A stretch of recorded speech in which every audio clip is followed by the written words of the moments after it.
Don't forget, like, subscribe if you're digging what I'm doing. If you need links, closed mouths, don't get fed. It's your boy, Mike Just MMA, the man with the golden mic.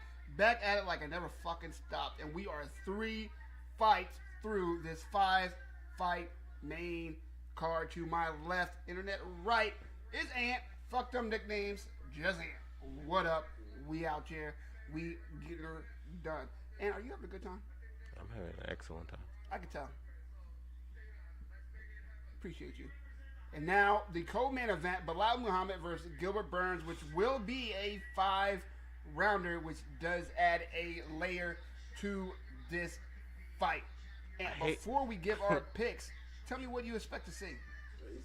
I expect to see a person with a normal chin and not Uriah Faber with his stupid fucking butt chin.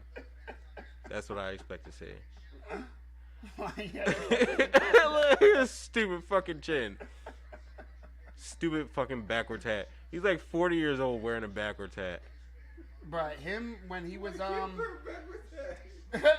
when he, I have no idea who that is. Me either. When Don Fry. Oh shit. That didn't even look like him, right? No.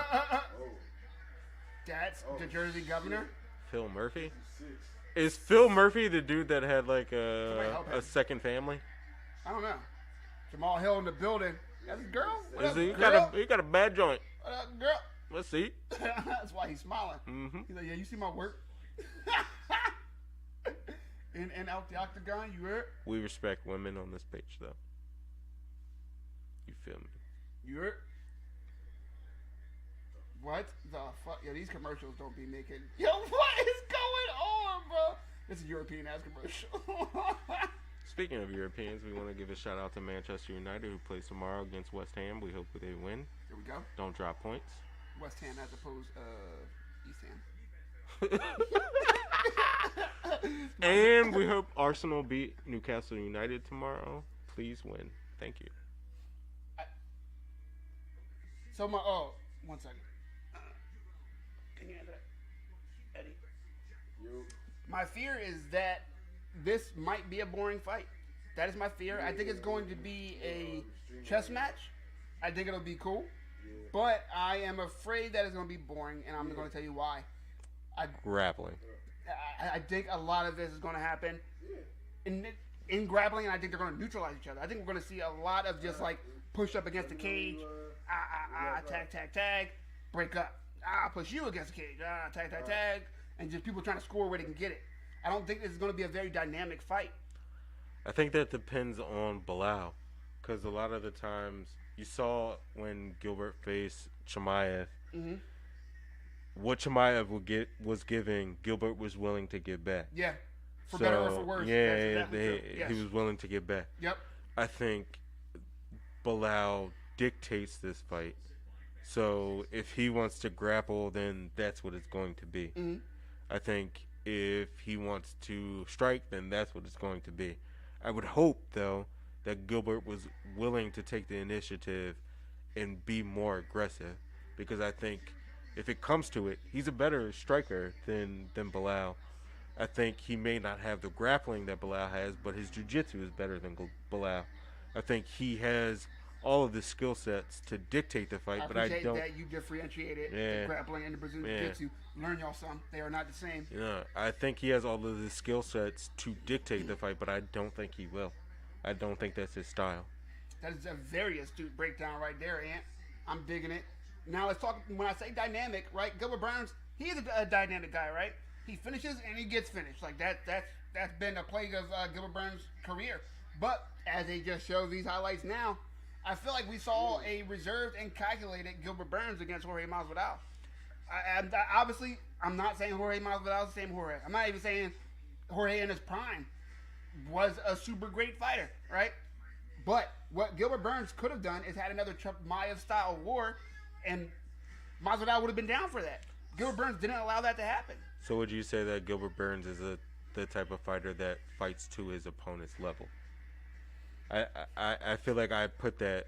I would say the Masvidal fight says no. Like he could have fought down to Masvidal's level, but he controlled and outclassed Masvidal that last fight. But he didn't do anything that was progressive enough to take it to the next level. That's what I'm saying. So I'm saying he dialed back that He that fought to his opponent's level. He did just enough to make sure that he won. He but did more than enough. He won that by a landslide. He won it by a landslide, but he has the skill set to have finished him. But while finishing him, so this goes back to, I think Cron Gracie has a better bottom game than Lopez does. But Lopez's opponent gave more into him, so he was able to do more, versus Cron's opponent didn't give him anything, so he wasn't able to do anything. I think, yes, definitely, Gilbert Burns could finish Masvidal. But, now work with me here, right? Gilbert Burns could finish Kamaru Usman. He showed it. He almost finished Kamaru Usman. And what happened? He tried to then force the issue and got finished himself. I think he pulled that back a little bit. I think he was like, I'm going to win this instead of trying to kill this man. Versus Usman, he tried to kill Usman. So, Chimaev was throwing. Yeah. And Gilbert Arenas. That's a name, bro. Holy shit. A bunch of these young motherfuckers they're like, who? So Gilbert Arenas? Gilbert matched his energy, right? Who? Yeah, that was the problem. Yeah. He matched his energy, right? But I'm saying he with didn't Usman against Masvidal. With Usman, he tried to match his energy, correct, right? Yep. Masvidal wasn't really giving too much. So Gilbert didn't have to do too much. He matched his energy. He had enough to beat.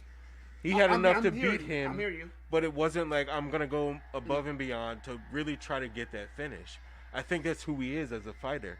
I think he has the skill set to be above and beyond. I think he could be a champion, but I think he has to.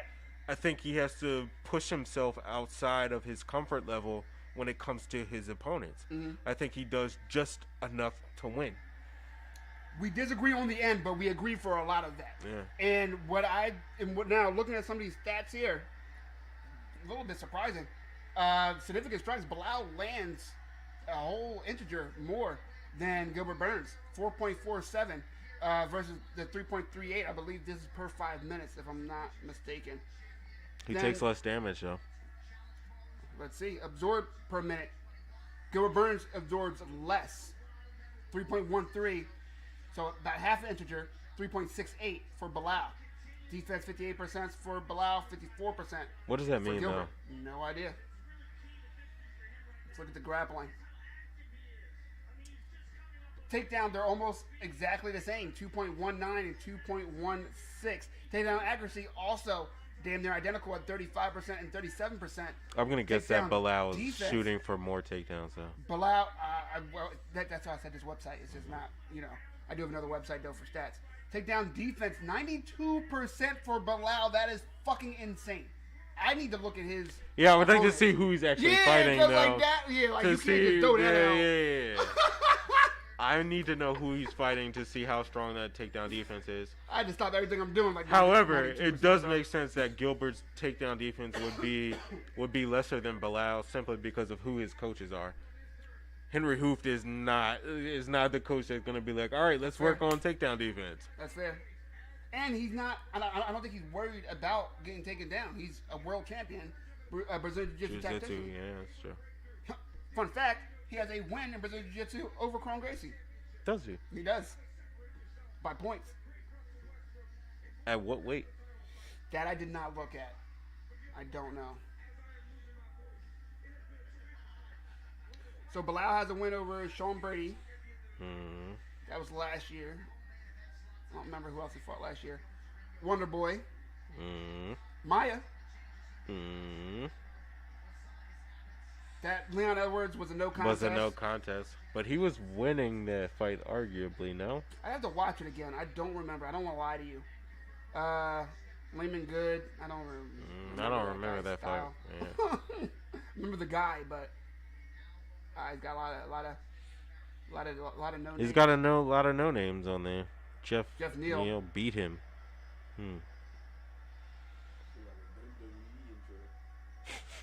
Yeah, Bilal doesn't have a lot of great wins. I mean, but I forget who I was talking to yesterday. It might have been you the other day. when I said Bilal has made it way further than I ever thought he was going to make it. In this It was division. me. Way further. And no disrespect to him, I just never saw anything that like blew me away. Like there was no one thing where I was like, oh, that's Bilal's. But he became pretty much a Swiss Army knife type dude. Can you pass that to? Became like a Swiss Army knife dude and just knows a little bit of everything. And he's good at most things. To be fair to him. I mean, that's what you get to be curious about, though. He's good at most things, but against what competition? Yeah, for like, sure. You can be good at most things against lesser competition, but when he reaches this elite level, how does that translate? I mean, that win over Sean Brady is probably his most impressive. Sean Brady, no joke. Sean Brady's no joke, but I mean, is Sean Brady on the level of Gilbert? No. I will say no. I say he's one level below. I would say he's one level below. How do those ratings go, though? We'd have to have a whole episode. Yeah. Also a win over Vicente Luque. Who can be reckless at times, though? Who is reckless? Yeah, Let's call it what it is, bro. That bull only reckless. Also, But it makes a little bit more sense why he has such a good takedown defense now. Let's talk about the thing that we spoke about off of the stream. We were worried about Bilal being hurt. Yeah. His ankle seemed to be causing him trouble. He seemed to be limping at one point. Right. I'm curious to see what happens in this fight as far as his health is concerned. About to find out. What's going on, bro? Welcome. You can just like move that jacket or whatever the fuck's on there. Just toss that shit.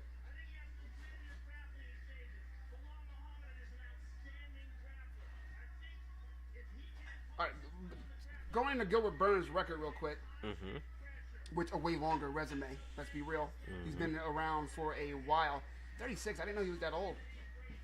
Yeah. God damn. Win over Neil Magny. Good win. Which is his most recent win. He looked lights out. Not his most recent win, Masvidal was. But he outclassed the fuck out of Neil Magny. Like I was not expecting. That shit was crazy. Did not expect that shit at all. Then it went over Jorge Masvidal. Who even after the Chimaev fight? Mm-hmm. I mean, he argued fair. But Neil Magny Neil Magny usually puts up a decent fight against basically everybody. He fights everybody, and he doesn't get like scolded a lot. You know what I mean? Like, he doesn't get like washed. He doesn't, but I feel like that. Washed by Gilbert. I feel like that fight with Gilbert against Chimaev is underrated. Like, oh, it's a great fight. I've seen Gilbert it like 4 times. arguably won that fight. Mm-hmm. Like, yeah, for sure. I don't understand and how if that people fight was don't 5 rounds.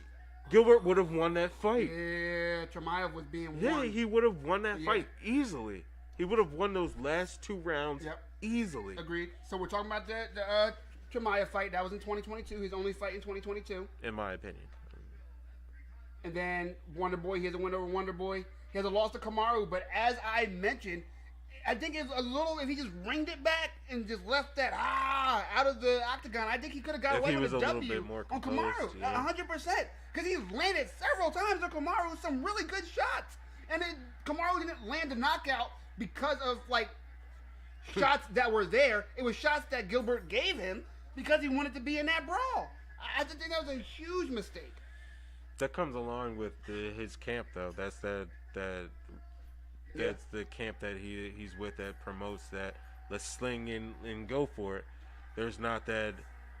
It doesn't seem like there's a tactical approach where it's like maybe we should hold back a little bit. It's like throw and let's see how it goes.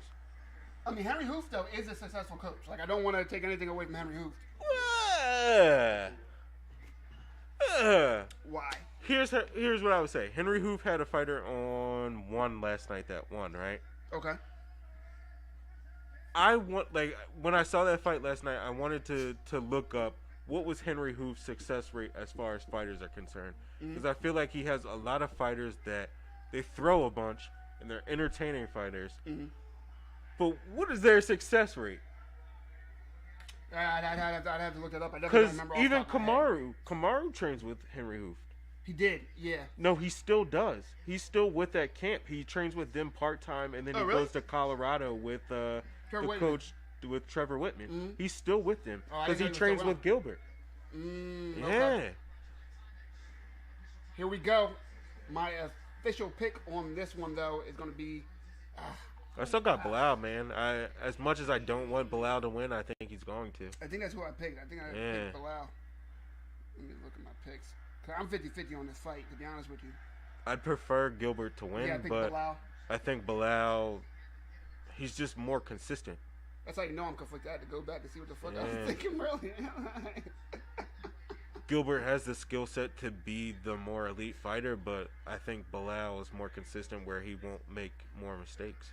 I honestly think, man, he's going to try to just put his size into Gilbert, and he's going to fight a lot of this against the cage. I don't think his size transfers, though, because they're about the same. They're the same body type. Yeah, Bilal's strong, though. That boy got pushed through him. I mean, Gilbert's not a small guy either, though. You're right. They're both stocky. And like you said, he fought Kamaru, and for sure, he could have won that. And Kamaru's not no pushover as far as strength is concerned. That's a fact. Nice high kick. Kamaru might be one of those. I think he's the strongest dude at 170. You know who's arguably one of the stronger guys at 170 that I don't want to admit? Who's that? Who would you think I wouldn't want to admit that to? Is he a top guy? He is. It's an easy name. What is it? Colby. Colby? You gonna get out of here, dog. I mean, you gonna get on out of here, boy. Colby took Kamaru down twice. That he did, but I don't fuck with Colby, so. I mean, I don't fuck with him either, but the truth is the truth. He took him down twice. Nice 1-2 from Bilal. Bilal, a lot of stance switching early. I can't see his ankle to see if it's still swollen like they showed. Yeah, I can't tell. He's got big ass cankles, so I don't know. It doesn't seem like he's uncomfortable at any point as far as stance, which is he looks fine. Yeah. Gilbert with the leg kicks early though.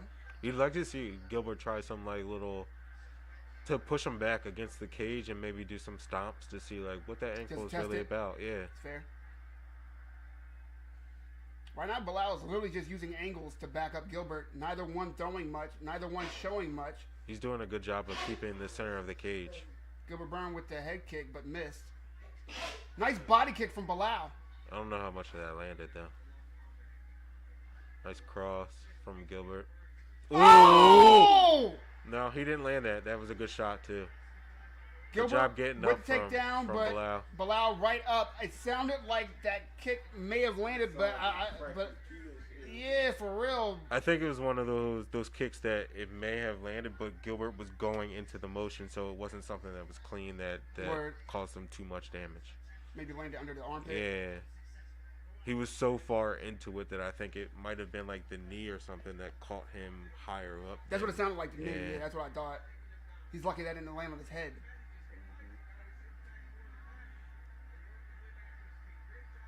This fight is kind of going the way that we said, though. There's not much action. It's kind of like a stalemate. Yep. In a weird way, they're kind of the same fighter, but not. 100%. 100%. Bilal is more of a grappler.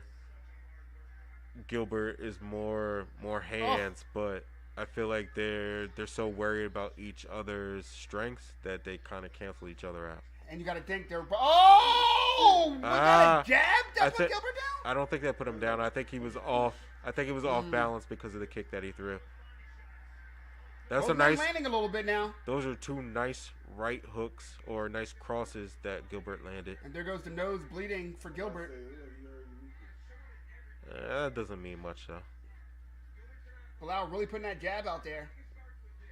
Nice kick. Yeah, I think both men thinking about that title shot that's on the line. Per Dana, whoever wins this fight gets the next shot after Colby.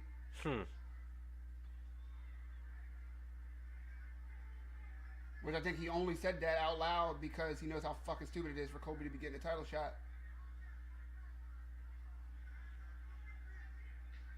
Nothing there with that kick. Nah, that landed on the shoulder. Yeah. He's off balance a lot when he's thrown. Yeah, he keeps. I give that round to Bilal.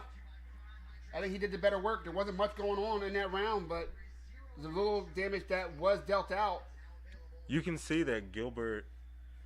There's a right hand for Gilbert there to land, but he's not setting it up enough for him to catch it just yet.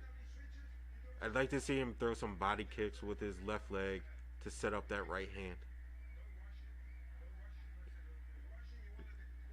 And Henry Hoof telling him You can not to hear rush. Henry like telling him set it up before he throws. Yep. Good corner work from Henry Hoof. I like to hear corners that actually give fighters tactical information instead of just like, all right, you got to be strong. You got to like just that hype shit instead of just like telling them like, here's what I think you should do. I mean, I feel like that was a nice little mix Henry Hoof had. You don't hear that in a lot of corners though. It's usually like some hype shit to affect them emotionally, but not necessarily tactically. Here we go, round 2. I want him to throw more. Huh? Tell him to go to YouTube. To my YouTube, man. I got links in the chat. The fuck do you think he's special?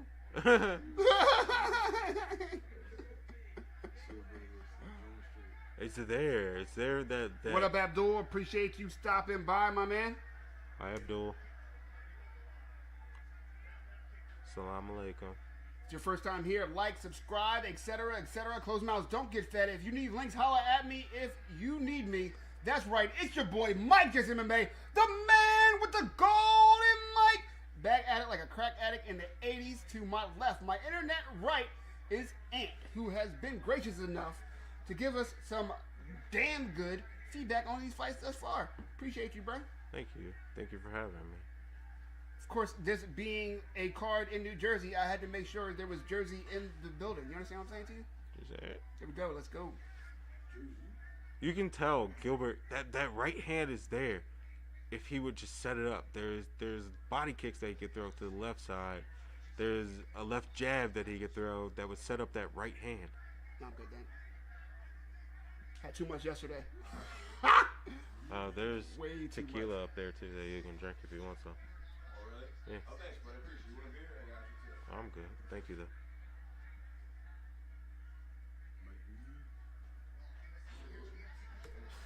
Acknowledge my comment, please. You are acknowledged. You have a damn good name. All mics. Hi, Be Michael. micing. You know what I mean? Was there another comment that you wanted me to acknowledge? Or is that literally it? That was a little passive aggressive, Michael. That's funny as shit. He's like, talk to me. What up, my guy? You know what's funny? I would leave messages on your chat sometimes when I was at home, and I'd be like, "You don't fucking see me," but I realize how hard it is to actually pay attention to the fight. Welcome to and, that. and pay attention to the chat at the motherfucker. same time. People Not be that yelling at easy. me. I'm like, bruh, I'm trying to talk about this shit, look at this shit, respond. I be making my little jokes and shit, and like, how the fuck don't you see this funny shit? See, get it's to it. there. That I right get to hand it. is there, bro. Gilbert's right hand is there. He's just not setting it up. Know what I don't understand either? Why he's not feinting like shots? Because that would lead to like he could throw a looping right hand off of the feints off of a shot. I'm not sure He's who not Harrison throwing Booth any- is. Who? Said my mate Harrison Booth is ill. Please support. I'm not sure who that is, man. Harrison Booth, shout out to you. Please get well. Word. If you're a good person, Support, of course. support. If you're not a good person, then we Yeah, chill out. then we don't want you to get well. Something's wrong with you, bro. I mean, I'm covering all bases, brother. You black. You blocked. I'm black blocked. I tried to say blocked and it just said black and then. Oh, why would you say that, Michael Jesse? Right? Look at you, Yeah, hot yeah. in here. Shiny forehead ass nigga. Sorry, Michael. Roll it in there, buddy. See what you did, Michael? Pause and fucking I did fumble. good the whole time and didn't say one, and then Sorry. Neither man has really made their mark on this fight thus yet. It's just more of the same, man. I told you that was my fear of this fight. I think the fact that it's a 5-round fight, though, they're going to have to give us something at some point. Yeah, I think round 3 is when Joe, you can hear Joe Rogan talk about the fact that Bilal is just coming off of Ramadan, too, to see... Because he's had to fast and stuff for so long, how much that might affect his energy levels going into the championship rounds. I don't necessarily think that that's a factor, though. Having been somebody that's done Ramadan twice, after what I think it's been like 2 or 3 weeks since Ramadan's been over, his body's adjusted since then.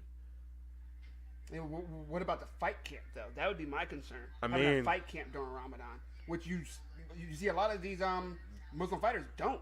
They don't take fights during Ramadan. Here's the thing, though. You see a lot of athletes, specifically soccer players, that play during Ramadan, and you don't see their skill levels drop that much. It's something that your body becomes accustomed to.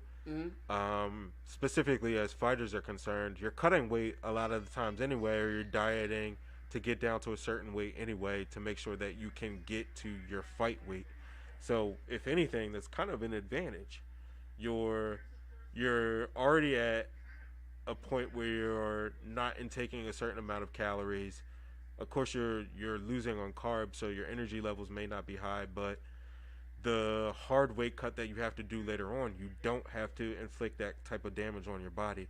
So it may be harder in the beginning, but at the end of the fight camp, when you have to do that hard cut, it's not as severe on your body. That's fair. I have no idea who won that second round because it's not much going on. Who do you have for that second round?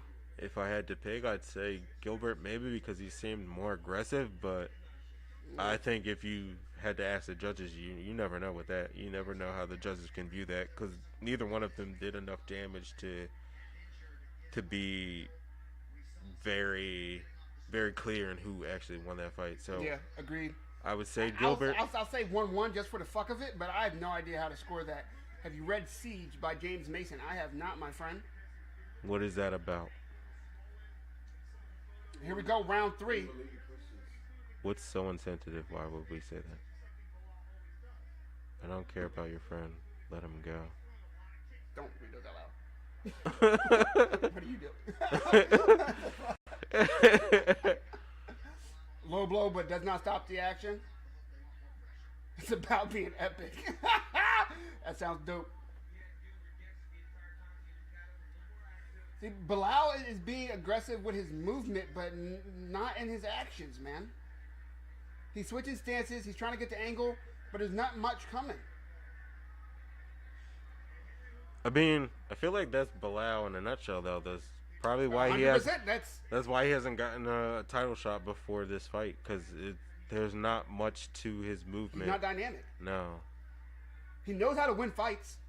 To be fair to him, he's shown that he knows how to win fights, but you know. And normally, I'm all about like do what you have to do to win. It doesn't necessarily have to be exciting, but I feel like there's a certain level of boring that comes with Bilal that just is like maybe you don't deserve to be at the elite level because you don't. There aren't many instances where you show any elite skill level. It's just enough. Abdul, you are officially muted, man. I don't know what the fuck is wrong with you. You're in timeout. Boom. What did he say?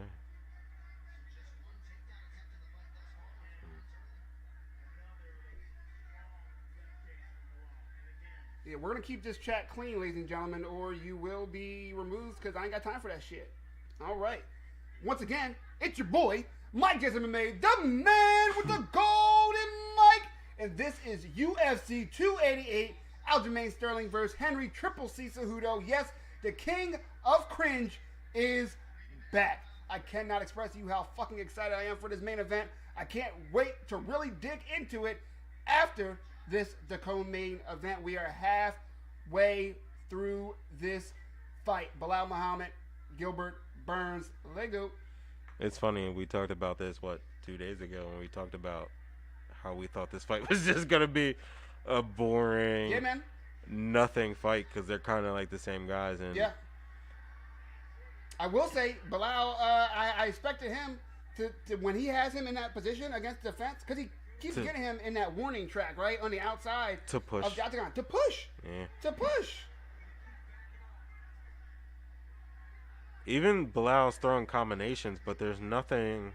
Michael, I don't know what you got going on either, too. I'm going to put you in timeout, boom. Want a banana? You said something They're about saying wild want shit, a bro. banana. No, I don't want a banana, brother. Don't forget, if this is your first time here, like, subscribe, etc., etc., etc.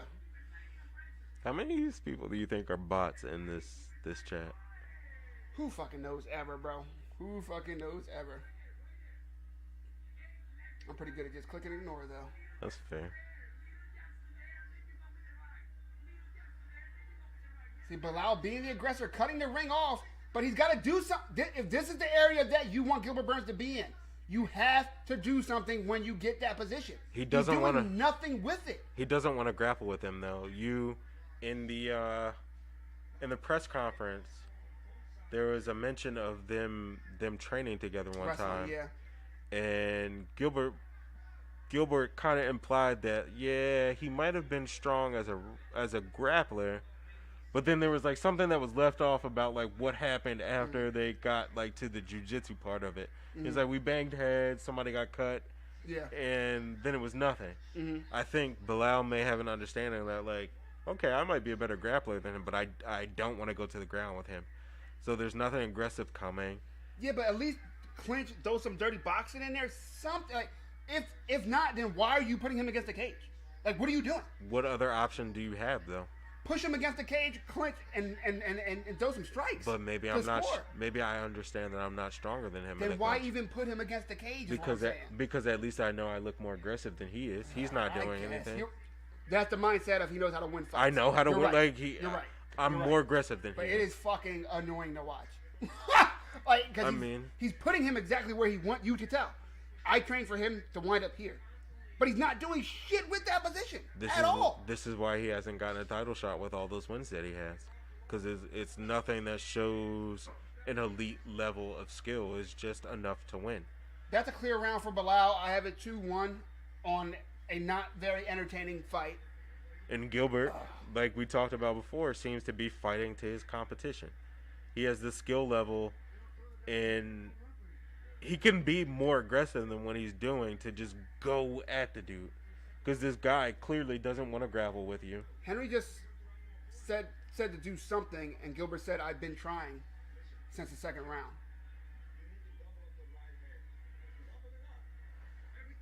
Oh, you need to do the thing that I keep saying that he needs to do. It's very, very, very, very possible on a stupid ass fight like this that he could be down 3-0. It's very possible he could be down 3 rounds to none. He needs to do something dynamic. Did you hear what he just said? The left kick is there. Okay. He's like, you keep throwing the right kick, but the left kick is there. So he's telling him to double up on the right hand and throw the left kick. What do I keep saying to you? There's a left kick there that will set up the right hand. Like, I can't wait for that Spider-Man movie. I've never seen any of them. Bruh, I promise you, you will like the animated Spider-Man. With the black kid? Yeah, Enter the Spider-Verse, Miles Morales. Can you confirm that? Whoa. Whoa. Wow. Keep moving. Those guys are crazy. But Spider-Man's? That is not a topic that we touch here. It's dope. That was a nice little body kick by Bilal. Oh, that right hand was quick. That counter Bilal threw? He's hurt. All right, he touching him now.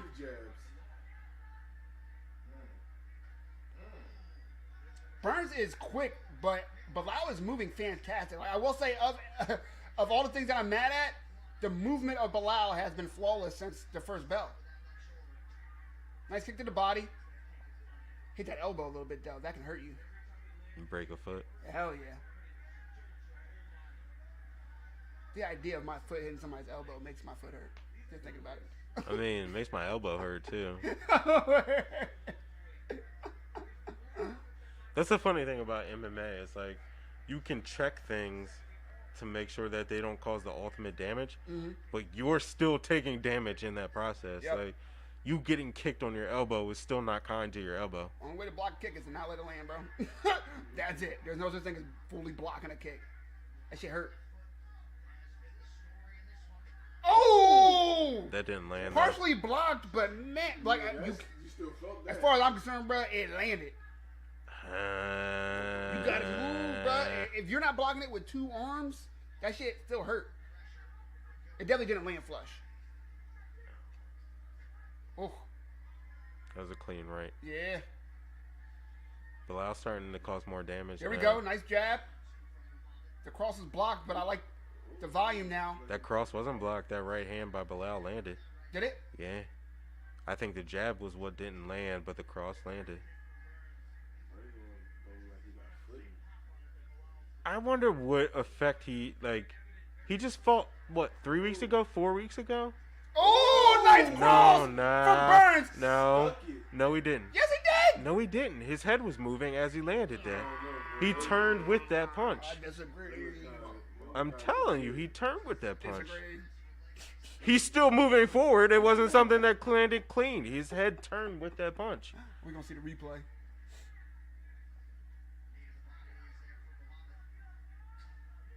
Nice low kick. Lands on the thigh, though, not the calf, where he probably wanted it to land. He's still not utilizing that left kick, though. It's there. Nice. Oh. He got deep with the single. Who's hurt? And just let go. He's hurt. What hurt him?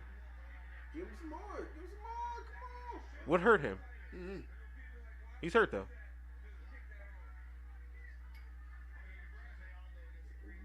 But he was really deep on that single and just let it Yeah, go. and left it. Just put it down.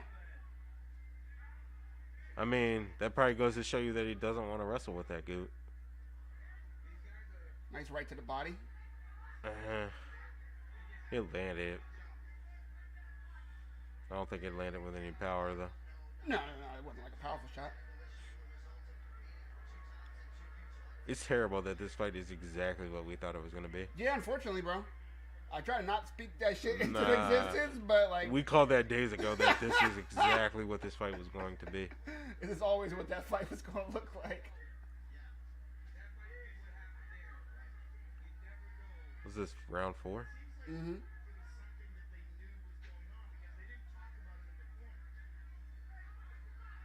What are they talking about? He's saying Burns have some type of injury. Yeah, you can tell something's not right. I can't figure out what it is. Oh! Nah. Man, yo, you need your glasses off. No, I saw that he landed it, but it wasn't anything with power. It's my response to Ant. I mean, you can do that response, but Bilal wasn't shaken by it.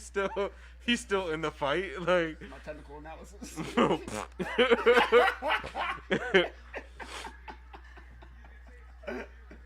He's like, yeah.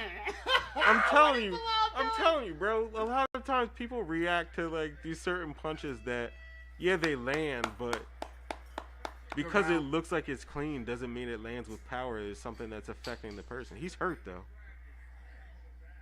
I want to see what hurt him.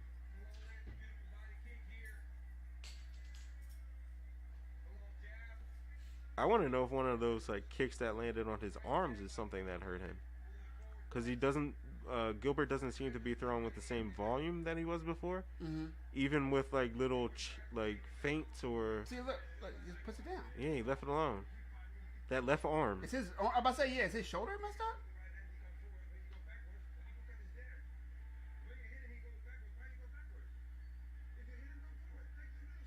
Michael, I need to be a coach. They're calling for all of the punches that I keep saying. Like, the Go for uppercut is there. The left kick is there. The right hand is there. Yeah, he does.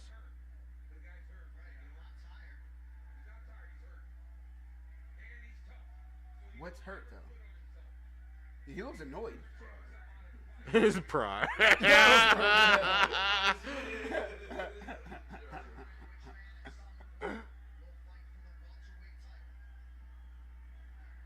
So I have a question. This fight's over, right? Yeah, for sure. Do you think either one of them actually deserve a title shot? Just purely on win streak, Bilal does. But I mean, based off the based results off this fight, of this. no. Do I want to see Bilal fight for the title? No. Because I don't think he beats either Kobe or Leon. I mean, arguably before that no contest, he might have been winning that fight against him and Leon. I'd have to see that again. I don't remember who was winning. I think there's something wrong with his arm.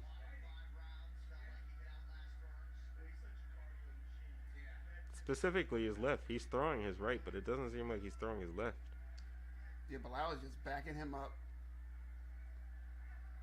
Anytime Gilbert does try to peek into range, eats a jab. He's throwing his right, but he's not throwing his left at all. Ooh, is it his leg? Based off of how his body just like... Yeah. Can't figure out what's wrong with him. He's definitely not throwing that left hand though. No, he hasn't thrown it at all this round. He switched stances and threw the right again. Yeah. But it also seemed like his leg buckled there. Yeah. Maybe he's just off balance. He's been off balance this whole fight. This is confusing. Still no throwing the left hand. More right. Hook landed, but not cleanly.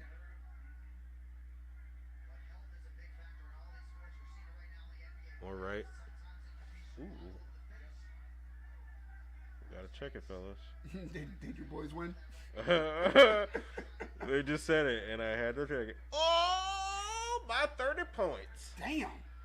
Shout out to the Lakers. My boy LBJ ended with 21-8 and 8. Oh shit. Anthony Davis showed up 21-13 squad.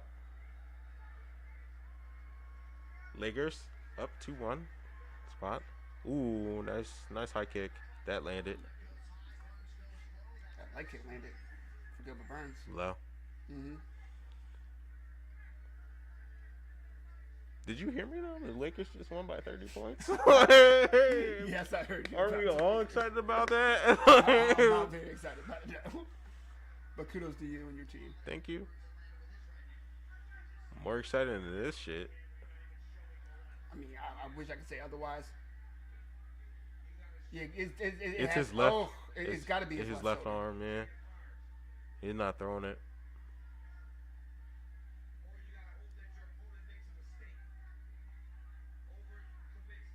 Yeah, he's literally just winging that right hand.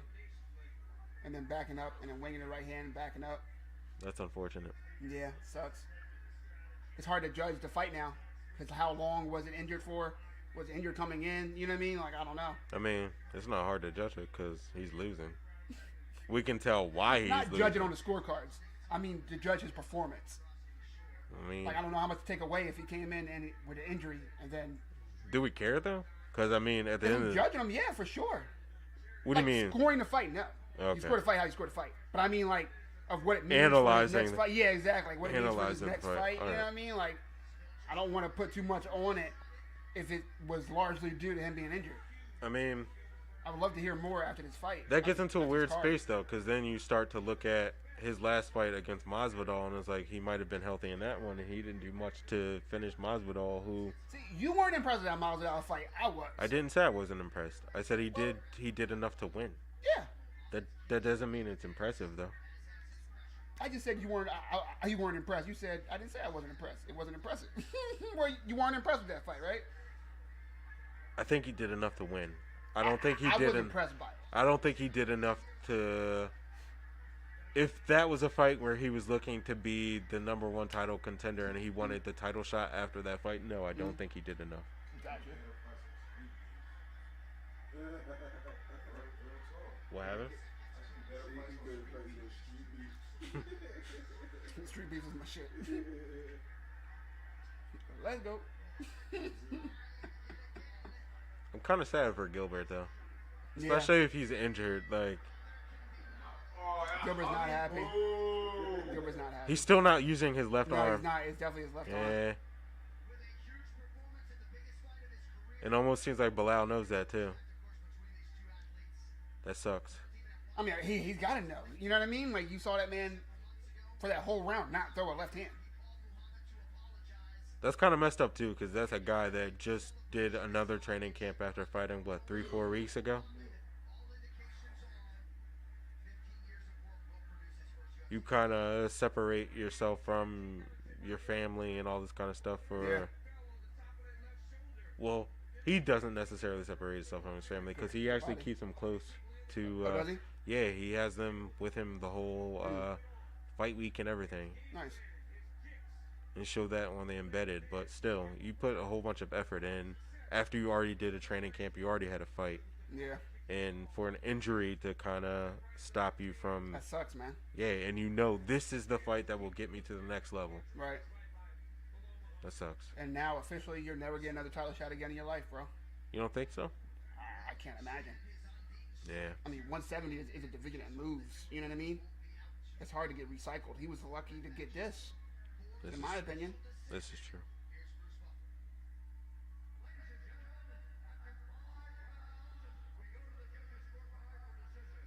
Look, he's like, nah, He don't touched touch his my rib left or something. Yeah. 49-46 is how I had it. But I'm not mad at 45-50. That's what I was saying. That's what I was saying before. I was like, the way this fight's going, you could be down every round. And he was. On one of the judges' scorecard. Jeez, man. All right, let's listen to what they have to say. Then we're going to look at the welterweight division, and then we're going to talk about this next fight, the main event. We're not going to let this sour our night. There they go. Of course, everybody in Jersey is booing him. They've been booing Bilal all week, and I didn't understand. Like, I'm like, Burns isn't from Jersey. I told you there's a lot of Brazilians Oh, you did say that. in Jersey. That was you I was talking to, yeah.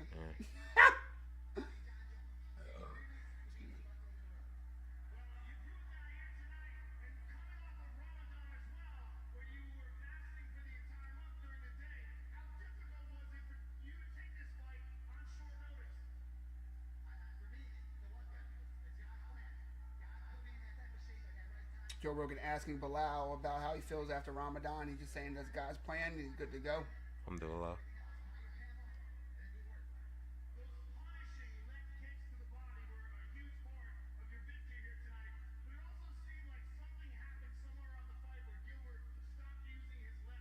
Yeah.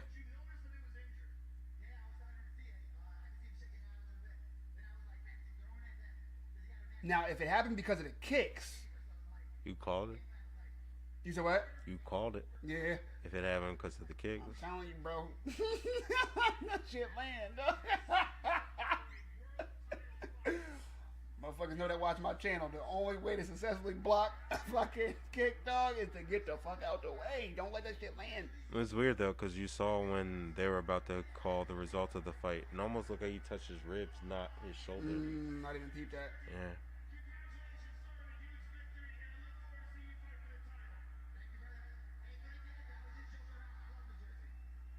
So shout out to Frankie Edgar and Jersey. You don't get more Jersey than Frankie Edgar. That's a fact. Frankie Edgar's not from Jersey though. Chill out, man. I'm just saying. As a Jersey representative. That man changed the Tom's River. Leave that man alone. Where they fighting at? They're in Newark. Yeah. Yep. Prudential Center. Yep. He's a goalie. He's a goalie. Wow. I'm surprised I'm pretty fans showed up to this shit. Umar. Messi? Oh, it's good. Corey Sandhagen. This Got the thriller jacket. This Yo, guy. Shut the fuck up. Those are the dumbest glasses I've ever seen. with the boy Damn. in the background. Who was in the background? Frankie Edgar. Oh, yeah. Frankie with the bad seats. Yeah, that's kind of disrespectful to Frankie, ain't it? Super. I mean, he's retired though, also, so you know. Legend, dog. Legend. The fact that he was able to be the 155-pound champ. Frankie went out cold. Remember, I went to Rel's crib. I saw Rel back in Atlantic City 2 weeks ago. We also want to state that because they're showing Champions League commercials that we want Manchester City to lose because we represent Manchester United. So Apparently we're a Manchester United channel now. Real Madrid, please make sure that you beat Manchester City on Tuesday. Thank you. Now, real quick, right? Uh-huh. Welterweight. So we're talking about what's next for Burns, right? Because we already know what's next for Bilal if Dana White's to be kept to his word. What's next for Burns is the winner of Leon Edwards versus Colby Covington at an unforeseen date, right? You mean what's next for Bilal? No, that's what's next for Bilal. Oh, You said did I Burns. say the reverse? Yeah. Thank you. So that's what's next for Bilal. Mhm. Now Burns, what's next for him? It's a little rougher, man. Let's throw out Kamaru Usman. Kamaru Usman is not fighting a Gilbert Burns coming off a loss. He's not doing that.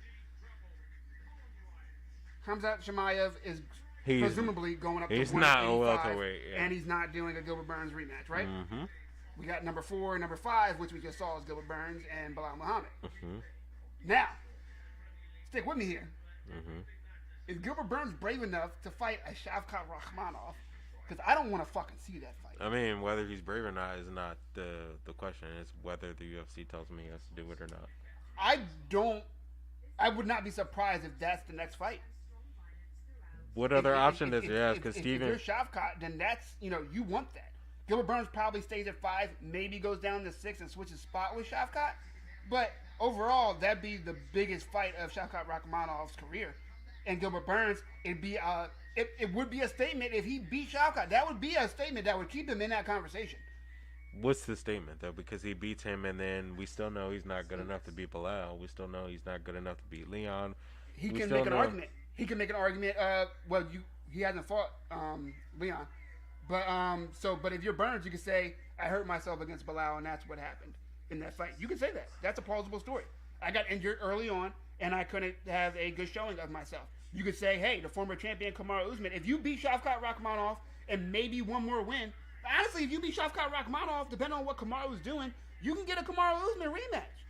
And boom, if he beats Kamaru, what happens then? He doesn't get a title shot off beating Kamaru? I mean, Kamaru's asking for a fight against Hamza at welterweight. That's not happening. I mean, that's what he's asking for. Yeah, I know. I don't think he's gonna That's not fight. happening. Do you think he's gonna fight at welterweight or at welterweight again? Kamaru? Yeah. Mhm. Who? Yeah. What do you mean who? Whoever. Like, I No, don't understand that's the not an question. answer. Who do you Let's think? look at it right now. Who do you think he's actually gonna fight? So it's not going to be Colby Covington again. He already beat Colby Covington twice, right? Yeah. It's Chimaev not going not to be. there. I don't think it's going to be Chimaev because he's not in that weight class anymore. It's not gonna be Bilal going to be because Bilal. Bilal's Bilal's waiting. Yeah. His next fight, I don't think it's going to be Burns because Burns is coming off a loss. It could be Shavkat Rakhmonov. The UFC's not making that fight. There's nothing there. They're like, They have to make some fight for Kamaru though. yeah, Mhm. not at welterweight. I don't think he's fighting He at doesn't go to welterweight. 185 while Izzy is champion. He already said it. Why not? If he's just looking for money fights at this He point. doesn't because that's not what he's looking for. Nothing. he Obviously, he is if he's trying to fight Chimaev. said- no, he's trying to get a title fight. A win over Chimaev puts you right back in the title. It does. At what weight? At 170. Chimaev's not fighting at I know 170. that. You know that. Like, Kamaru specifically asked for Hamzat at 170. he didn't say 170. What'd He he said, say? I'm trying to fight him. I'm down for that fight. Yeah. And the UFC already said he's not fighting at 170, which means he's fighting at Then he's not 185. fighting Hamzat. Then it's a mute point. But Kamaru's not going to 185. He's not. He's not doing it. Not right now. Why not? Because Izzy is the champion, and he already said. He specifically said, "I'm not going to 185 because Izzy's the champion." You're saying he's not going to fight Izzy as the champion, and I agree with you. I don't Right. think he's going to fight Izzy. He's but not going to But I 185. also think that he's in it for money fights at this point. I think he knows he's not going to beat Leon. I don't know why you think that. I think you're looking at the situation saying that's what I would do. But Kamaru hasn't made any type of declaration to make you think that, though. He hasn't said. Yes, he knows. has. If he said he's trying to fight Chimaev, and Chimaev isn't 'Cause fighting at he's- 170. As far as he's concerned, if I call Hamzat Chimaev out, then maybe Hamzat will fight at 170. That's not the craziest thing in the world to think. No, he already knows that he's not fighting at 170. Why Then. does he know that? Because Dana White said it. Just White like also Dana said- White said that Wait, hold Colby on. Covington is going to get Right. the title fight, Right. and he is. Just like Dana White said that Paulo Costa wasn't a 185 anymore. He was 205, right? And then Henry that was wrong. Cejudo is doing his walkout now. And then, but real quick, Paulo Costa. He said Paulo Costa would not be allowed to fight 185. What's Paulo Costa fighting at? 185. I Dana White said mean, shit. Dana White says shit all the time, but I Right. think So if you're Kamaru, it makes sense to ask for the biggest name. Who else in this class is a more attractive fight for him than Hamzat to get him to the title? But I don't think that's the same thing as saying the guy that weighed in, 8 pounds, 9 pounds overweight isn't going to fight at that division again. Paulo Costa was 20 pounds overweight. And has gotten how many chances since then to fight at that same weight? He's back at the weight class. Yeah. How many Yeah. times since he missed I don't weight has he understand your fought question. again? What do you mean? When He's a 185 right now. Dana White said you ain't weighing 185 no more, but he is. That's the only point. He's fought how many times since he missed weight at 185, though, is my What does question. that? I don't understand why that matters. Why does that matter? What do you mean, why does it matter? He's Hamzat don't hasn't know, right? fought again at 170 since he missed weight. he hasn't fought at all. Yeah. Right. So if they haven't given him a chance already, No, like... Paulo's next fight. Paulo fought 205 because he missed the weight, Mhm. and his next fight was 185. Okay. His next fight. That's what I'm saying. Dana says this shit. But if you're Kamaru, fuck what Dana's saying. I'm gonna call Hamzat because that's best for my career. I Even if mean- you don't get it. I still think that they've made it pretty clear that he's not going to fight at 170 again. I think that's something that Dana says. Dana says a whole bunch of shit, but I, I think can't that's, argue with you that it wasn't said. yeah, so we can agree on that. I It think was that's said. something that he said that is. I think that's in stone. Like I don't think that's one of those things where Dana's talking shit and you're like, well, he could go back on this. I don't think trust that's the anything case. Dana says ever. To a certain extent, I agree with you, but I think I trusted this. I hear you though. I hear you. He He- might be pissed off enough. I he think- should be pissed off enough. I think because of Because Hamzat ruined the the pay-per-view scale card for him. of that event, Yeah. pissed Dana off enough to should. be like, Yeah. you're not fighting at 170. Yeah. You're too big. That's no. fair. That's fair. And if you win at 185, the fight that we can make with you and Izzy is bigger than anything that we can do at 170. We don't really want to see you fight Leon. We don't really want to see you fight Colby. I think it makes more sense for you to fight at 185. That's a bigger money draw against you and Israel. I would like if it's like talk about fantasy. What I want is for Hamzat to bounce through both of them like he was before. But realistically, especially as older as he gets, it's going to be harder and harder for him to be cutting down to 170. How He old is showed that. Hamzat? I don't think he's old. I think he's like 29, 30. Right? I don't know, to be honest with you. And then we'll get to our pick real quick because we just got done arguing about Dana and Hamzat for 2 hours. That's fair. 29. Yeah, no. It says his weight is 197. That's funny as fuck, yo. All right, real quick. Hopefully everyone's still with us. I'm like, these motherfuckers don't shut the fuck up. Can you see What how many more- people are watching your stream? Not accurately, no.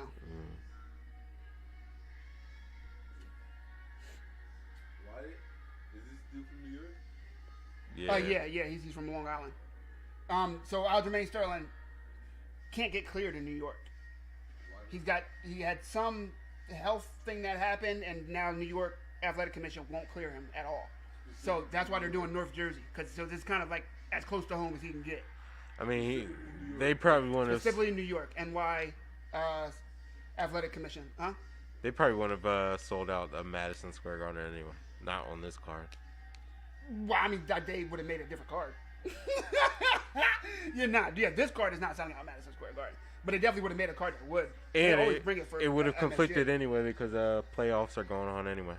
Yeah, that. You got Canelo fighting tonight. It's a, UFC knew what they was doing with this card. You know what I mean? And with Aljo, specifically. You know how they be treating him. But, what the fuck? Alright, I got the links. Boom. Bam. Got one more link for y'all. Hold on. Hold on now.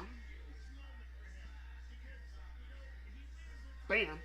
For the last time of the evening, we are live for UFC 288.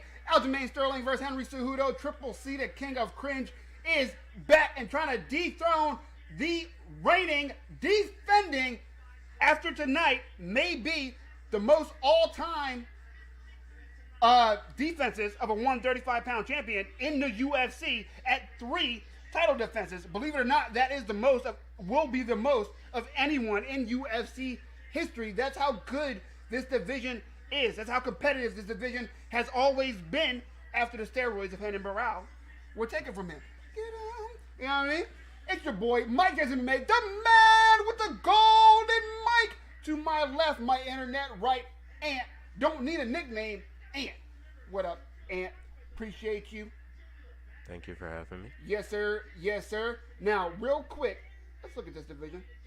Because to me, I just told you earlier, this is my favorite goddamn division in the UFC. You have Aljamain. You have his boy at number 1, Merab Dvalishvili, coming, I know I butchered that, coming off a win over Peter Yan. Sean O'Malley at 2, who presumably is waiting for the next title shot.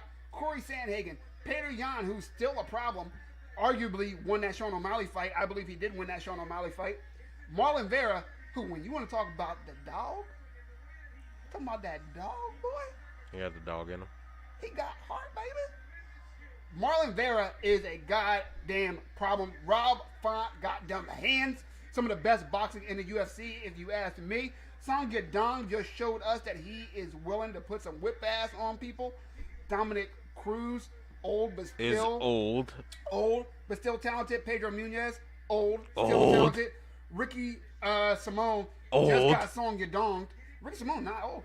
Yeah, Ricky. So we both confused. Old in not old in age, old in fight not years. Not even. Ricky Simone? Yeah, I think we're confusing him with somebody because I said the same thing, and then I looked at him. He's got a lot of fights, bro. Yeah, that man 30. How many fights does he have? We looking with him? I'm pretty sure we're confusing him with somebody, bro. He's got 24 fights already. 24 at 30. That's not crazy at all. I mean, 24 fights is a lot of fights. What are you talking about? How many in UFC? Let's see. How long has he been in the UFC is the question. Since 2018? He hasn't been there too long. Oh, he's got a win over Merab. Bird? Do you remember that? I had no idea. I didn't either. That's fucking wild. So, who do you got for this fight, man? What's your call? Whew, I'm going Aljo, man. I'm going to backpack. I'm saying that Henry Cejudo has not been in the game for years. Ring rust is a thing. It does not affect everybody equally every time, but it is, in fact, a thing. I think Aljo is going to be on it. I think Aljo is going to be the longer, stronger fighter. I think Aljo is going to use the kicks up the middle to keep his distance, and I think he's going to control when those grappling exchanges really go down. I have Aljo by decision. So we watched a couple of Henry Cejudo's fights earlier in the week, right? Mm-hmm. And one of the things that I noticed that I don't think I was aware of before is Henry Cejudo's ability to take damage. As much as I want Aljo to win, I wonder if Henry Cejudo's able to.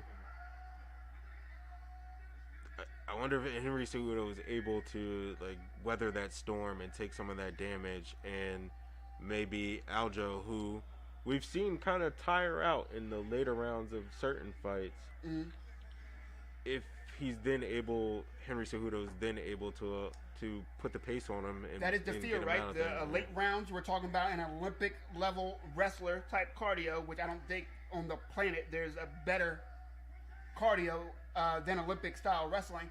And then against Aljo, who usually has a very good first 2 rounds, a decent round 3, and then takes his foot off the gas pedal, admittedly, in round 4 to 5. Those will be the danger rounds. Can Aljo put enough space between them on the scorecards through that 3rd round? I think that's really what it's going to come down to your point. If he doesn't finish him within the first 3. If he does not finish him in the first 3. Which I think that's live, man. Aljo Jiu-Jitsu, impressive. He's the underdog? Yeah. Better? Yeah. I was unaware of that. I mean, it's not by that much, plus 100. Yeah, I get it. It's pretty much, a pick 'em. But I just wasn't, I'm surprised about that. I think they have him as an underdog like every one of his title fights, don't they? I want to say yeah. I'm not sure Respectful. if he's been I mean. They used to do the same thing to Tyron. Chill. I know. It's like, really? I wonder if there's anything that's similar for the both of My them. boy Michael. Mm-hmm. Look at the size difference, though.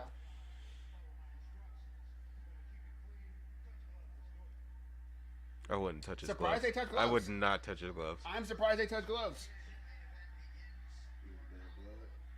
Yeah. You said I'm allowed to curse? Oh, yeah. Because Henry Cejudo's a bitch. There you go. Yeah, that's what it comes down to. Get off your chest. Thank you. Let's go. Round one, baby. Let's go.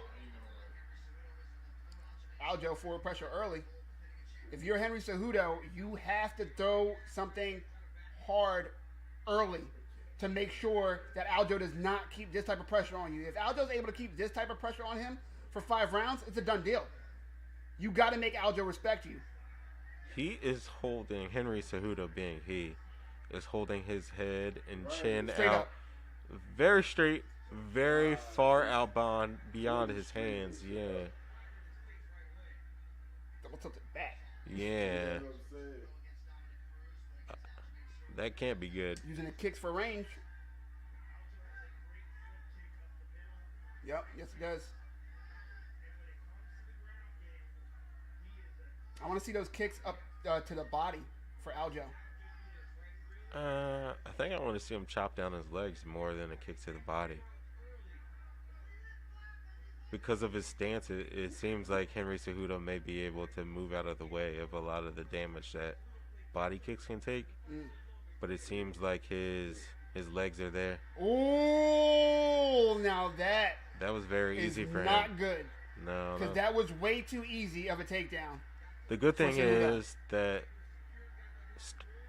Aljamain is next to the fence, and we want to see if he's able to use the fence to be able to get right back He up needs to to his post, feet. but it's a hard man to post against in Henry Cejudo. Yeah, he is, and he's turning him away from the that's fence as beautiful. well. Yeah, he's got the butterfly guard. It doesn't look like he's able to push him off far enough to get back to his feet, though. There he goes. Nope. Pressure on the neck from This Henry is wrestling Cejudo. position 101 right here. What do you mean by that? When someone in wrestling is going for a shot, and if you're able to really like sprawl, you get your hips out, and then you get the lock that you see right there. You lean, you're putting all your weight, you're putting your chest on the back of their neck. You're making them carry you. You want to be on the top of your toes, and you want to hold underneath their armpit and around their head. So you're controlling them, and you drag them to whatever side, and you spin around the opposite side so you can get that back and score. Is in that what they wrestling. call like a snap guard or?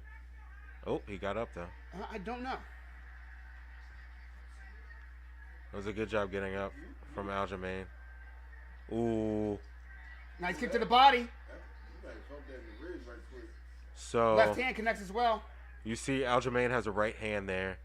I want to see if he uses his left kicks to set it up a little. Ooh, nice elbow. Nice elbow, lead Yeah, nice elbow. Cejudo is getting Cejudo that is body lock. strong though, in the and clinch. He's strong as shit. He's very strong in the clinch.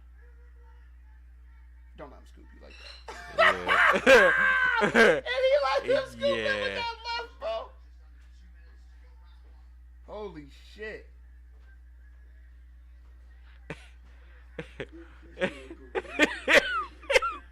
Nice sprawl from Henry. He's still not feeling well. Oh, little switch from Nice. Aljo. Little high school wrestler himself right now. Don't throw my boy. D3 wrestler Aljo did not start wrestling until he was in 10th grade. Super impressive to go from a 10th grade starter of wrestling to then be a collegiate wrestler at any level. Trust me, that shit ain't easy. Why would I trust you? I don't know. Doesn't stop me from asking, though. That's fair. You know? Ooh. Ooh, Aljo Nice able sweep. to get the takedown. Can you take his back? Can you take his back? Oh, Nice the knees. knees to the body. Nice knees. He's trying to get it. What did I tell you? There's no one better in the game Can he get that backpack? of creating back exposure Can he get that than backpack? Aljamain Sterling. Can What he he get wants that backpack? is to snap Henry to all those knees to the body, man. He can knee him in the head right now because he's not a downed opponent either. Facts. Only the second time Cejudo's been taken down. That's wild. I mean, who has he fought in that has been... Ooh, he's got his back. Yep. One hook in. One hook in. Nah. If he's able to get that body triangle, so it's almost like an around now. Aljo's smart. He's not going to waste a bunch of energy right here. He just needs to now make sure that Henry Cejudo doesn't spin and wind up on top to end the round. That's a great way to win that round, though. Yep, from for Aljo. sure.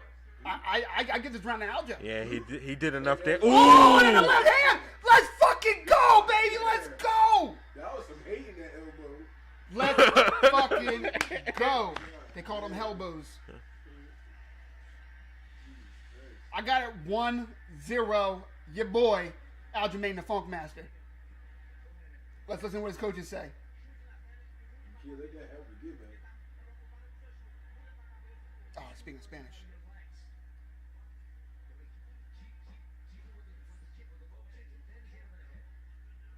I would tell him to mix it up with the leg kicks and then shoot for the head. Go for the head.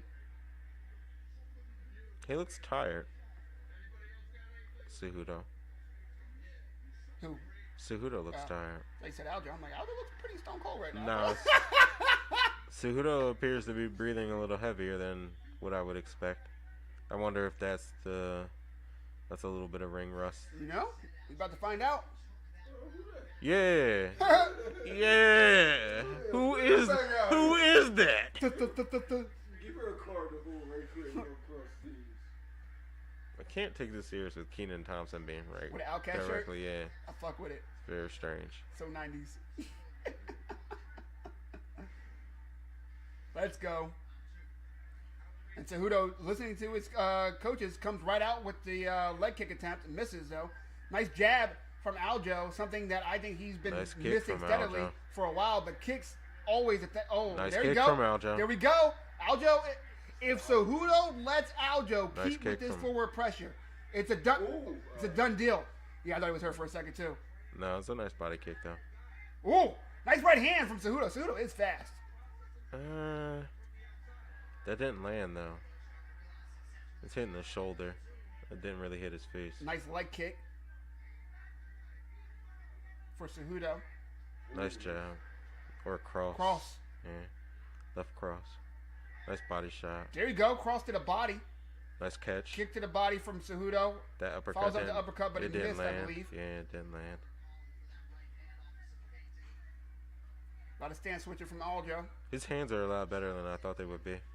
Who, Henry? Cejudo's.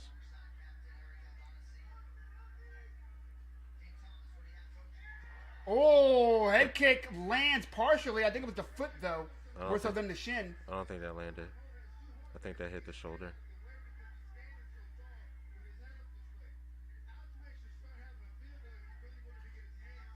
You see, You heard Dean Thomas? yeah, he's talking about how his head how too high high. his head is.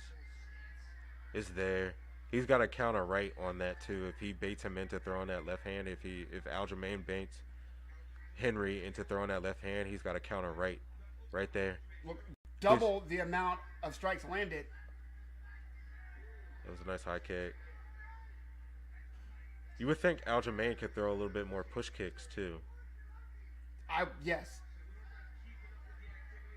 because his body is wide open too. He could throw those. He tried to fake a strike to go for the takedown, but Yeah. it wasn't there, so he bailed. No, push kick right there. Is there. Left push kick. Oh, nice feint, and then lands the left hand. Henry landed a nice little left hook there though, off that exit. That missed.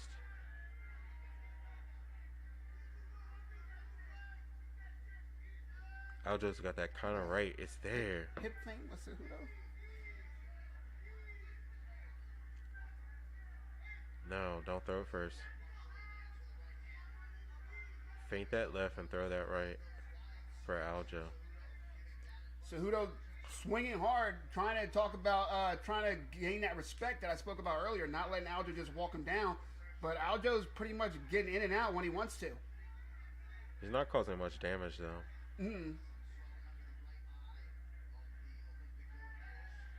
But it's early. Round 2. Nice jab to the body. Yeah, that landed. You can hear that. Yeah. Now he's feinting it. I think he wants to mix it up.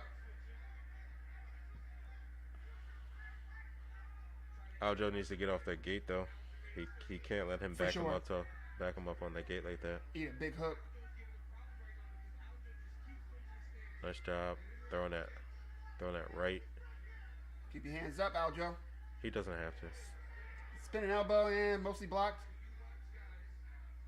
Nice low. Oh, that cross landed. Yeah, it did.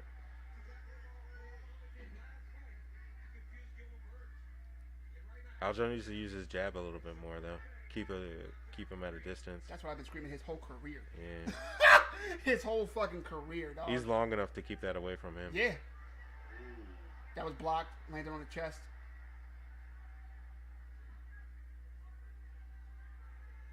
Use your jab. Use your jab. Use your jab. He keeps saying he's finding his range, but Aljo has landed more. Sometimes the commentary on this, it doesn't make any sense to me. For sure. Not that I think I'm some expert and I know what the fuck I'm talking about, but now, it's hard too when you're live there because you're once again in you're one not seeing stationary it on space. the screen. You know? Then you're trying to look at the screen still. You know what I mean? Trying to do a bunch. I wish Nice leg Aljo. kick from- oh, nice cross. I'm telling you that he's got a left counter there too. That's a nice low kick. Don't let him get top. That's a nothing position. I feel like Henry may have won that round. That was very close round. Very close round. I'm going to give it to Aljo, though. I mean, I feel like Aljo did more damage, but I also feel like the referees look at who's moving forward more. It's fair. So, yeah, I mean, it was a close round. in my mind, or logically speaking, I feel like Aljo may have won that, but I feel like the referees see the person who's moving forward more. So they might give that to Henry. Live odds, minus 235 for the champion, plus 190 now for Cejudo.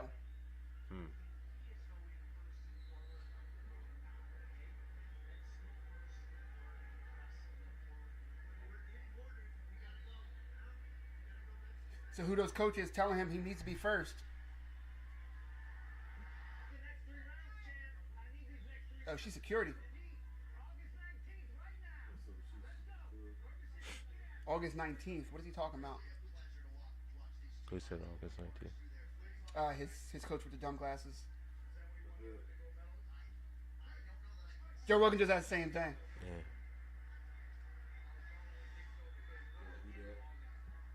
Huh? He asked, his coach said August 19th. He said, give me August 19th right now.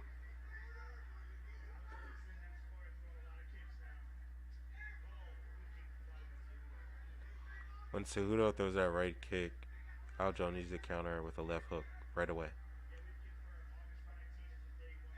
Oh, did that knee land? I think it may have. Maybe not, though. Get up, Aljo. I don't think it landed clean.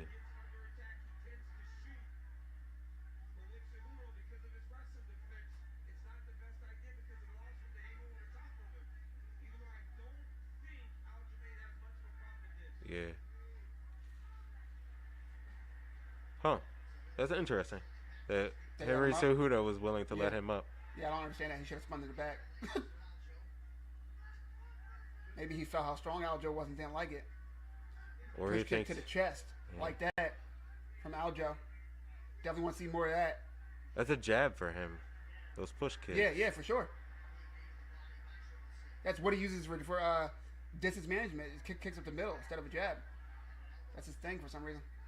Henry throws his left hand and keeps his head right on line for a right counter. But it doesn't seem like Aljo is throwing it. Henry able to turn Aljo into defense. Aljo wants to separate. He doesn't want to be here. Henry Cejudo already showed that he can take him down without even shooting, just with a body lock. I mean, Aljo also showed that he can counter him and trip him down and get him on the ground. He seems to be the stronger man now later in the rounds. He's trying to get a takedown. He's got his underhooks and he's got a trip. Wow. Yeah. He's creating back exposure. Oh, boy. He's got one hook in. Henry's going to have to decide if he wants to leave his arm there or if he wants to protect his back. I wonder if Aljo's going to go for a choke now early just to get him in position so that he can wrap his right leg around. Yeah. Smart move by Henry. Turning into him to get standing up again. He still has that. You see how he's putting Yeah. his... Oh, Nice nice knee. Cejudo's like, I need to get the fuck out of this.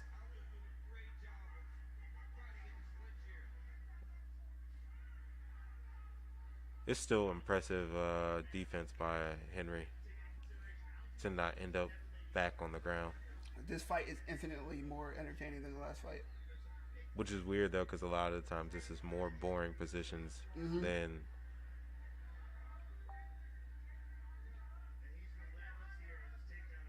I wonder if he'll switch to a single leg at any point.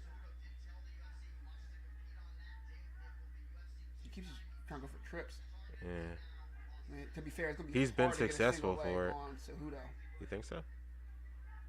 I mean, I don't see a lot of single legs finish much in MMA. And then, man, period. yeah, that's fair. Keeps doing that weird hip feint, and Aljo's Yeah. not biting at all. you see it, right? He's like, nah. What the fuck are you doing? It seems like Henry doesn't think he's the better wrestler out of the two, though. He's definitely not trying to wrestle him. See, there we go.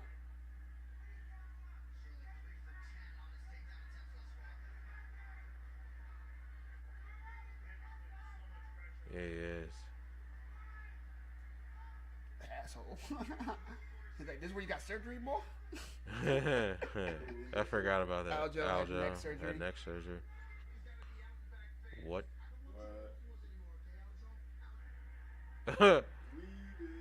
What just happened?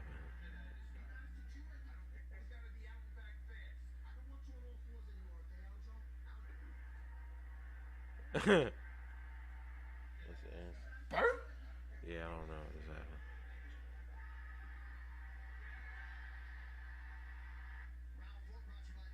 Bird?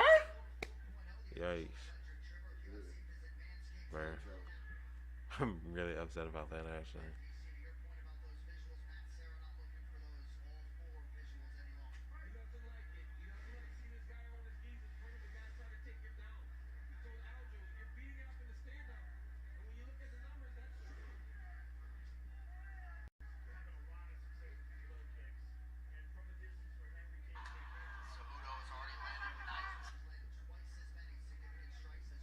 Just in case. Thank you. What? 20? Who's Mike? Yeah, we got scorecards all over the place on Twitter.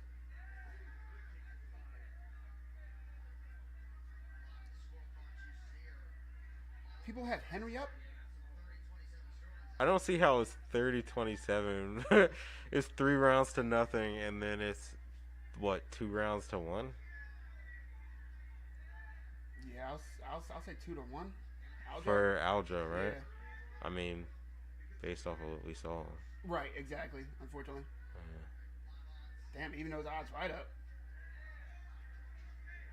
Ooh. Oh, it was there. That right hook was there.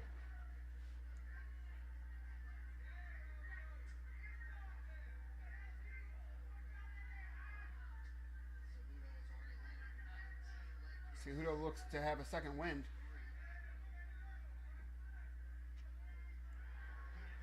Aljo, you can't let the judges see you backing up this whole round.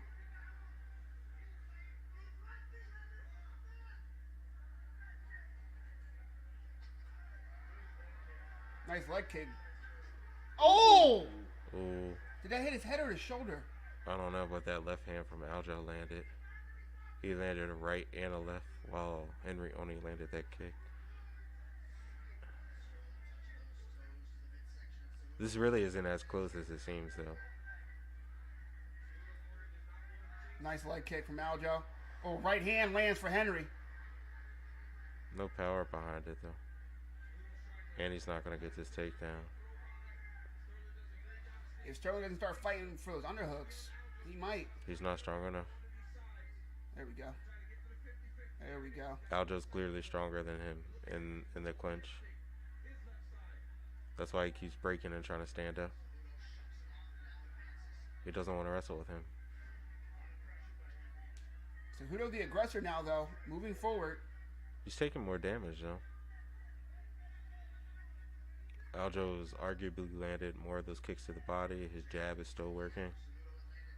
That's the thing. Like, the forward progress may seem more aggressive, nice but from Aljo. yeah, it depends on who's landing more at the end of the day. I feel like refs don't judge it that way, though. That's a nice little jab. That was stiff. Yeah, it stiff was. jab. Nice jab to the Follow body. Jab to the body. Nice low kick. Yeah. He's Oh, landing. nice knee to the body. He's not necessarily Another being the one. more aggressive person, but he's landing more. It's landing cleaner. Another one. Yeah. Huh. I like how he threw that right hand off of the exit too. Caught that. It's there. Throw that right.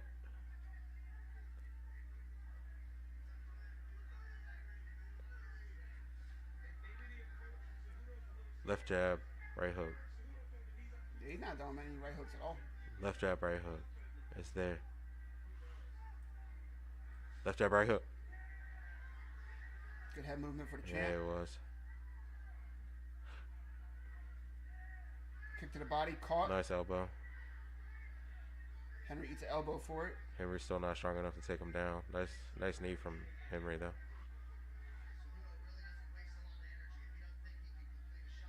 Knees, Aljo. Yep. Nice knee to the body. Cejudo did not like that, but was able to shuck Aljo down. Oh, that's not good. He's going to stand out. He's got to break that cradle lock first.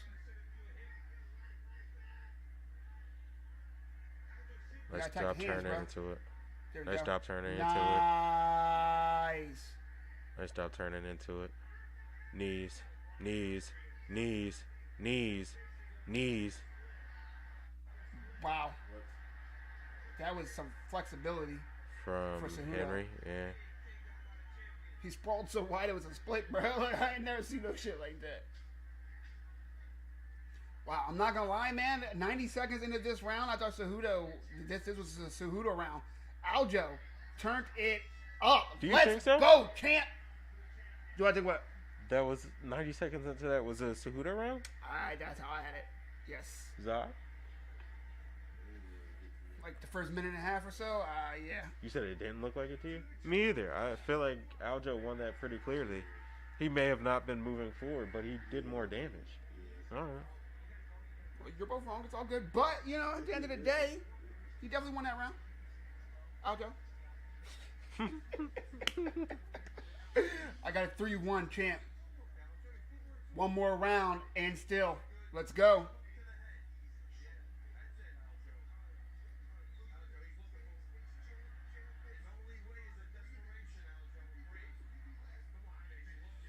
This is the best cardio condition I've ever seen Aljo. What I don't like is this going to end up in the judges' hands, and I don't trust the judges. You shouldn't. Yeah, no, he still needs to win his round. You saw the Twitter cards. Aljo said, let's go.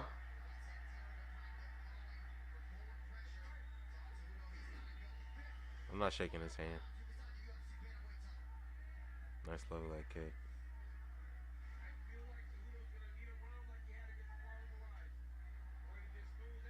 Nice block. What Aljo can't do, though, is back up against defense like that. Henry's too explosive. Henry doesn't have enough power to finish him, though. ain't chancing it.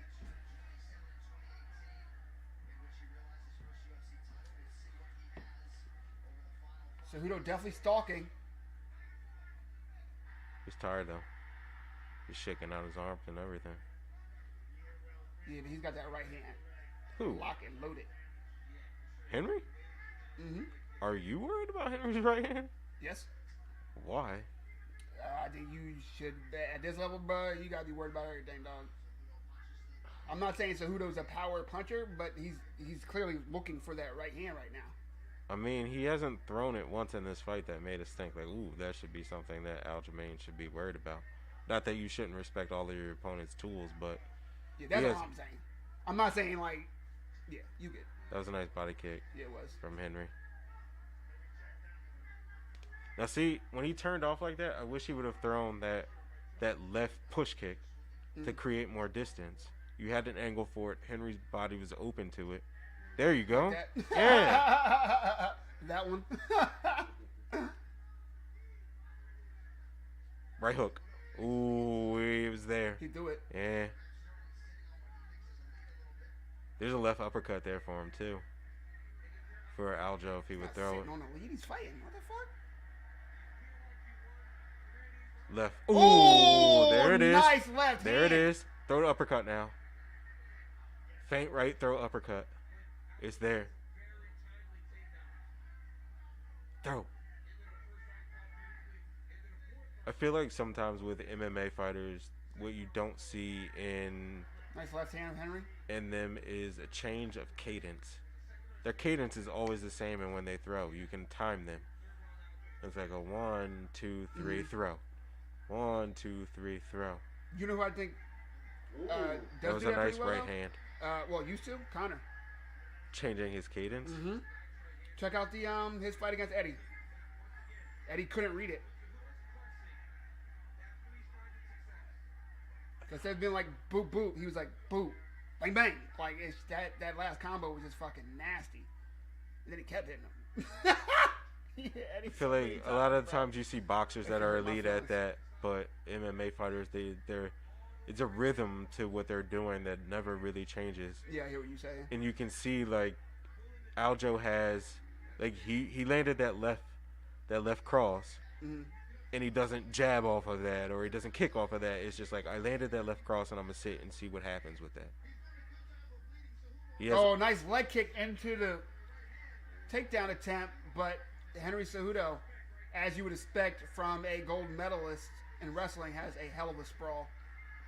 Like turning out of that, he still had angles where he could throw a punch there.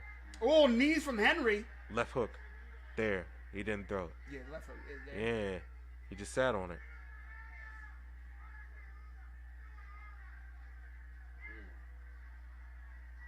Take him down. He needs this takedown to win this round.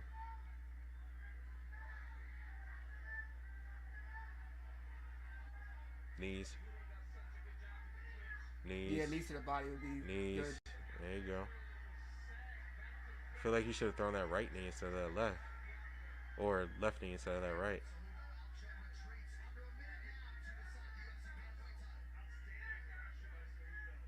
Leg kick for Cejudo. This is Cejudo's round so far. Oh, Cejudo with the ankle pick. Holy shit. That was nice. Into a cradle. Now Henry's wrestling. Cejudo has the back of Aljo. Turn into it. Aljo able to work his way up, though. Not in any real danger. He's a better wrestler than him. 20 seconds left.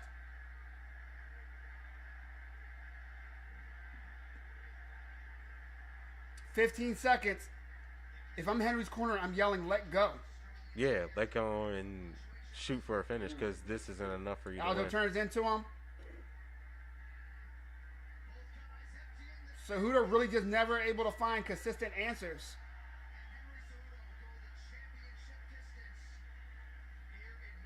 Or find any regularity in any of his tools landing.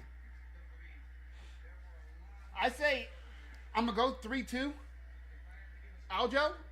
But honestly, I think it should be more like 4-1. 4-1. But I'm pretty confident with 3-2. 49-48, and still. But I am nervous.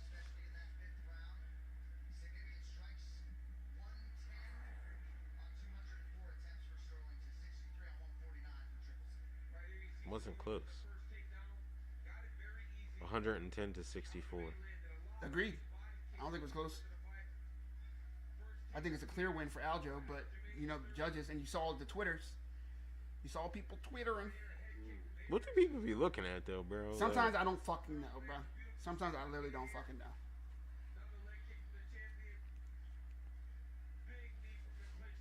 Ah, that knee.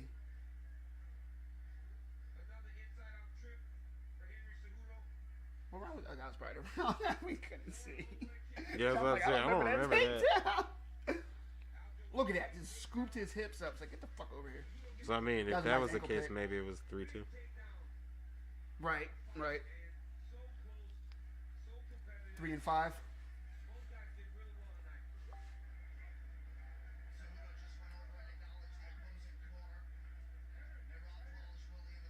Here we go. Don't fuck this up, Jersey. Do not fuck this up. Not in front of my friends. For the last time tonight, we are live. Mike is in the mayor. The mayor with the gold mic. Let's see.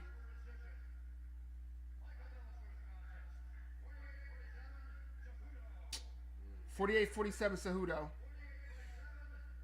48-47 Sterling.